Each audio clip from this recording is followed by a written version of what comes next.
જય સ્વામિનારાયણ ભક્તો, વાત છે હરજી ઠક્કરને ઘડપણ આવી ગયું હતું.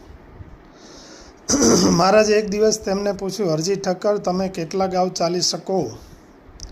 મહારાજ કહે, મહારાજ હવે તો 2 ગાઉ માંડ ચલાય. હરજી ઠક્કરે કહ્યું. મહારાજે કહ્યું, 10 સંધિઓ ધોકા લઈને તમારી વાંસે થયા હોય તો મારા 10 ગાઉ દોડી જાઓ.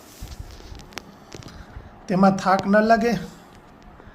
મહારાજે પૂછ્યું. ત્યારે હરજી ઠક્કરે કહ્યું, ના મહારાજ, એમાં કાંઈ થાક ન લાગે. સિદ્ધાંત: દેહને બચાવવાની કેવી શ્રદ્ધા છે.